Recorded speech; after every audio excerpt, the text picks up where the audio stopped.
اکثر لوگوں کا یہ سوال آتا ہے کہ ہم یہ کیسے معلوم کر سکتے ہیں کہ جس چیز کی دعا ہم اللہ سے بار بار کرتے ہیں وہ قبول ہوگی بھی یا کہ نہیں۔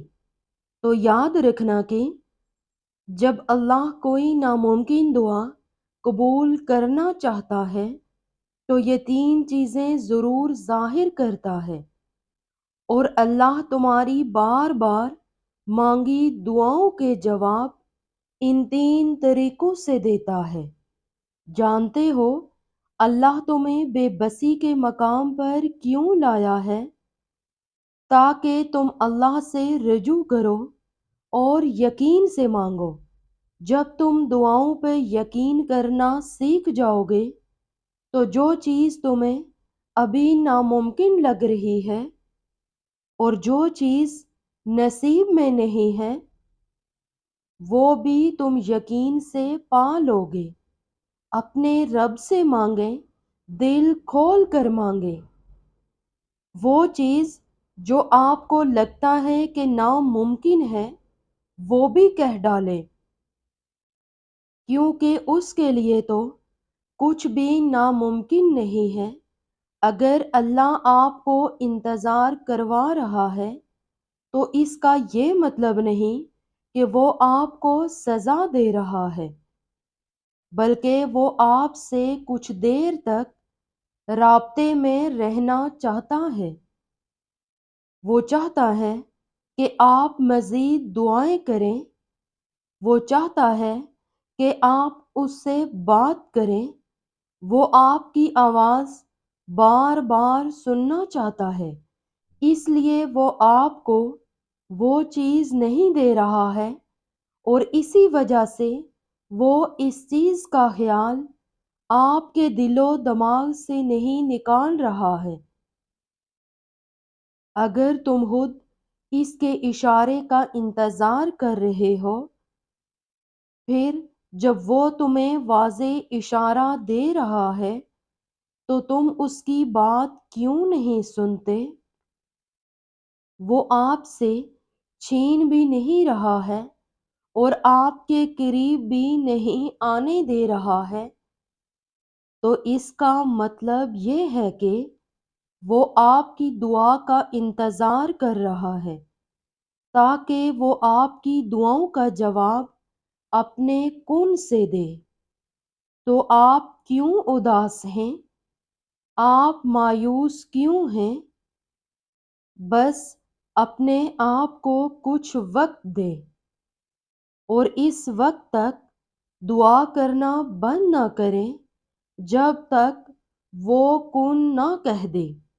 ہمیں بس اللہ سے اپنی عرضیاں طلب کرنی آنی چاہیے۔ ہمیں اللہ سے اپنی بات منوانے کا سلیقہ آنا چاہیے۔ دیکھو، جب یقین پختہ ہوگا نا اپنی دعاؤں پر اور دعاؤں کو قبول کرنے والے پر، تو کبھی آپ شک و شبہ کا شکار نہ ہوں، کبھی آپ کسی سے سوال نہ کریں کہ ہماری دعا کب قبول ہوگی۔ یاد رکھو کہ اللہ پر یقین رکھنے والوں کو اپنی مانگی ہوئی دعاؤں پر بہت یقین ہوتا ہے، کیونکہ ان کا یقین دعا کا اختیار دینے والے پر پختہ ہوتا ہے۔ دیکھو، اللہ نے چاہا جبھی تو ہمارے ہاتھ اس کی بارگاہ میں اٹھے ہیں۔ تو یقین بھی رکھیں اپنی دعاؤں پر، یقین والوں کی دعائیں رد نہیں ہوتی۔ جب رحمان سے مانگ رہے ہو تو یقین کے ساتھ مانگو، پھر ممکن ناممکن کی الجھن میں مت پڑو۔ جس سے تم مانگ رہے ہو وہ تو خزانوں کا بادشاہ ہے، اس کے لیے ایک کن کی بات ہے، وہ اسباب بھی بنا دے گا، وسیلے بھی پیدا کر دے گا، اور بند دروازے بھی کھول دے گا۔ بس تم نیت صاف رکھو اور اللہ پر توکل کرو، اور جانتے ہو کہ جن دعاؤں میں صدقے دل ہو وہ دعائیں عرش تک پہنچ جاتی ہیں، اور جن دعاؤں میں صبر شامل ہو وہ رب کی رحمت پا جاتی ہیں۔ تم بھی مانگو اسی سے جس کے در سے جھولیاں خالی نہیں جاتی، وہی عطا فرمائے گا تمہیں بھی جس کی فطرت ہی رحمان کہلاتی ہے۔ صبر رکھو، یقین رکھو، یہ آزمائش چند گھڑیوں کی مہمان ہے، بہت جلد تمہیں بھی قبولیت کی خوشخبری سنائی جاتی ہے۔ اللہ کی اپنے بندے سے محبت بھی کتنی نرالی ہے، جب کسی کو نوازنا ہو تو اسے آزمائش میں ڈال دیتا ہے، کیونکہ آزمائش کے ذریعے اللہ اپنے بندے کو خود کے قریب تر کر لیتا ہے۔ اس لیے جب بھی آزمائش آئے خود کو ہمیشہ خوش نصیب سمجھا کریں کہ آپ کو اللہ پاک کے قریب ہونے کا موقع مل گیا ہے۔ قرآن کریم میں ارشاد فرمایا گیا ہے، ڈرو نہیں، میں تمہارے ساتھ ہی ہوں، سب کچھ سن بھی رہا ہوں اور دیکھ بھی رہا ہوں۔ جانتے ہو تمہارے دل میں جو ایک اٹکی ہوئی پکار ہے اور لبوں پر یہ خاموشی ہے، یہی ادائیں تمہارے رب کو بہت پسند ہیں، اور یہی تمہارے لیے ساتویں آسمان سے کون لے کر آئیں گی، بس تم یقین رکھو بہت جلد تمہارا وقت بھی آئے گا، اور پھر دیکھنا اللہ اپنے سارے معجزے تمہارے ساتھ کھڑے کر دے گا، اور تم بھول جاؤ گے آزمائش کا دکھ، تمہارے صبر کا صلہ تمہاری خواہش کی قبولیت سے ملے گا۔ تم صبر کر رہے ہو تو یقیناً اللہ بھی نیتوں کو دیکھ رہا ہے۔ یہاں تم رو رہے ہو اور وہاں اللہ تمہیں دیکھ کر مسکرا رہا ہے، کیونکہ وہ جانتا ہے کہ تمہیں وہی ملے گا جو تم نے تہجد کی دعاؤں میں مانگ رکھا ہے۔ سنو، تم کیوں بے یقین ہوتے ہو؟ آپ نے کسی انسان سے نہیں بلکہ بادشاہوں کے بادشاہ سے مانگا ہے، جس کے خزانوں میں کہیں کوئی کمی نہیں۔ یقین رکھیں وہ عطا کرے گا، کیونکہ وہی عطا کر سکتا ہے۔ اللہ تمہیں اتنا نوازے گا کہ تم ماضی کے دکھ بھول جاؤ گے۔ تمہاری دعا اور تمہارا صبر ضائع نہیں جائے گا، تمہارا معاملہ اللہ کے سپرد ہے، وہ جلد تمہاری کہانی مکمل کر دے گا۔ اور اللہ تمہیں لڑکھڑاتا ہوا دیکھ تو رہا ہے، مگر یقین رکھو کبھی تمہیں گرنے نہیں دے گا۔ اور جب صبر کرنے والے درد سے اللہ کو پکارتے ہیں تو وہ ان کے دلوں کو ٹھنڈا کر دیتا ہے اور انہیں ہر گھٹن سے آزاد کر دیتا ہے۔